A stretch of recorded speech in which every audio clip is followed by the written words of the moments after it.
Assalamualaikum warahmatullahi wabarakatuh. Om Swastiastu, Namo Buddhaya, salam kebajikan dan salam sejahtera. Halo kawan-kawanku semua, bertepatnya saya di sini ingin berpresentasi, bukan untuk berekspektasi, karena berekspektasi akan menyebabkan sakit hati. Baik, sebelum lanjut, ada pepatah yang mengatakan tak kenal maka tak sayang maka tak kenal. Maka dari itu, perkenalkan, nama saya Indra Nurfadila dari kelas 11 PPLG 1, ingin mempresentasikan materi bab pertama rekayasa perangkat lunak. Sebelum lanjut, Indra juga mengucapkan terima kasih kepada teman-teman yang telah mengklik video ini. Jangan lupa subrek, hahaha. Dan Indra harap juga teman-teman bisa mengambil sedikit ilmu dari apa yang Indra jelaskan. Baik, kita lanjut. Yang pertama itu adalah daftar isi. Daftar isi yang pertama itu ada pengertian dari rekayasa perangkat lunak atau RPL. Lalu yang kedua ada tujuan RPL. Yang ketiga ada ruang lingkup. Yang keempat ada RPL dan disiplin ilmu. Yang kelima ada RPL dan pemecahan masalah. Yang keenam ada tipe-tipe masalah. Dan yang terakhir itu 7 adalah pemecahan masalah. Baik, kita lanjut ke yang pertama atau pendahuluan, pengertian RPL.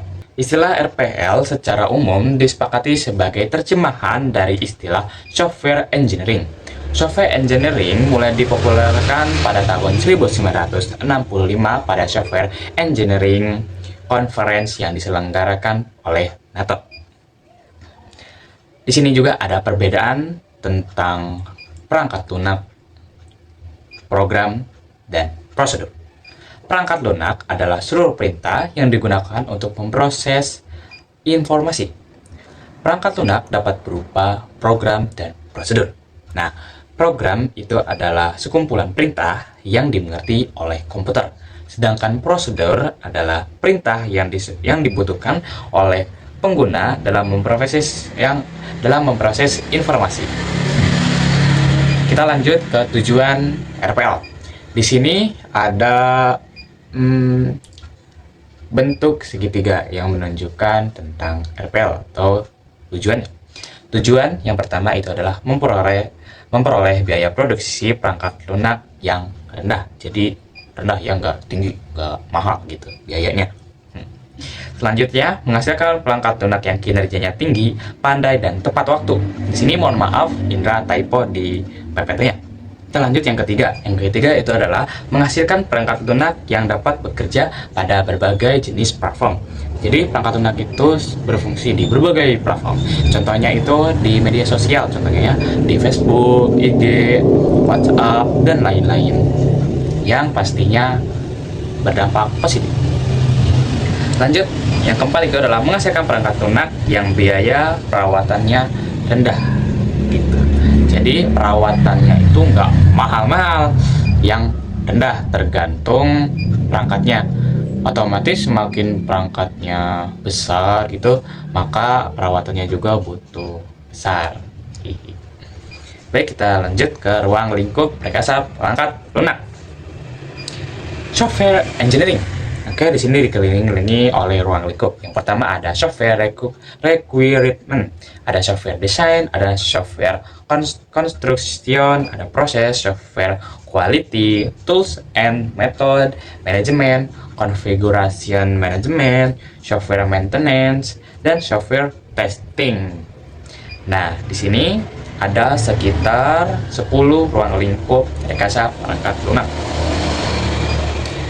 Lanjut ke rekayasa perangkat lunak dan disiplin ilmu lainnya. Ilmu lainnya yaitu ada manajemen, matematika, ergonomika, manajemen kualitas, manajemen proyek, dan rekayasa sistem. Nah, di RPL juga itu berkaitan dengan pemecahan masalah gitu. Jadi di rekayasa perangkat lunak ada pemecahan masalah gitu.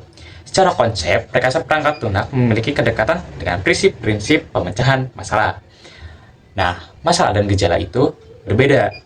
Masalah atau problem adalah perbedaan antara kondisi yang terjadi dan kondisi yang diharapkan, atau boleh juga diartikan sebagai perbedaan antara kondisi sekarang dengan tujuan yang diinginkan. Contohnya nih, Indra yang ingin Indra itu ujiannya tuh sekitar di atas KKM, contohnya 80, tetapi Indra mendapatkan hanya 60. Nah, di situ mulailah timbul masalahnya. Karena masalah kan yang diinginkan Indra pengen 80 tetapi dapatnya 60 gitu. Selanjutnya itu adalah gejala. Gejala adalah tanda petunjuk terjadinya suatu masalah kayak tadi. Jadi gejalanya tuh apa yang menyebabkan Indra tidak mendapatkan nilai 80.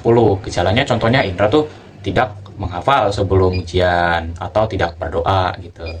Berdoa tidak doa tanpa belajar bohong, belajar tanpa doa sombong gitu. Baik, kita lanjut. Ada beberapa tipe masalah. Tipe permasalahan pertama, masalah pemenuhan standar. Masalah yang berhubungan dengan pencapaian standar yang telah ditentukan dalam sebuah organisasi.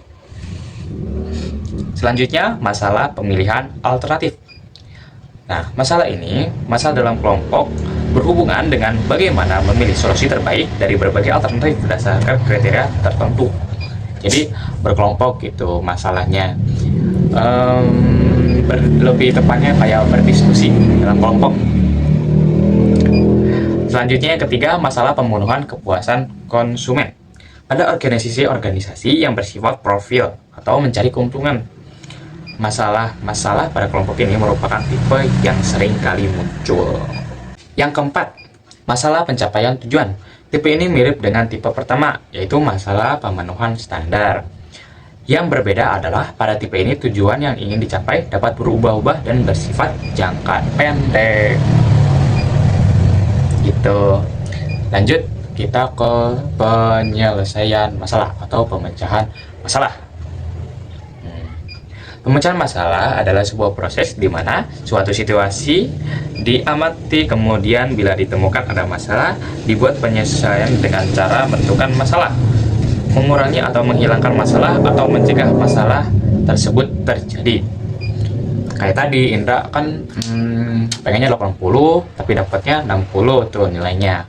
Nah, proses pemecahannya itu gimana? Kita cari gejalanya tuh bagaimana? Caranya kan, contohnya kan kayak tadi, Indra tuh kurang belajar persiapan, kurangnya doa gitu. Nah, pemecahan masalah itu dari situ. Berarti ketika Indra ingin atau kita ingin mencapai suatu tujuan, maka kita harus melakukan proses ya seimbang lah, proses dan pencapaian gitu ya. Berarti Indra harus belajar, tekun, berdoa, berserah diri. Begitu. Baik, segitu presentasi dari Indra.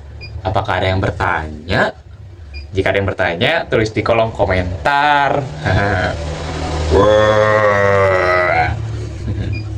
Baik, segitu saja presentasi dari Indra. Mohon maaf apabila ada salah kata terucap. Kritik yang saran dari teman-teman semua, dari kawan-kawan semua, Indra terima karena untuk memperbaiki diri Indra ke depannya. Sekian. Terima kasih, Indra pamit undur diri karena kalau maju saingannya teman sendiri. Ikan tomat, ikan hiu makan kepiting.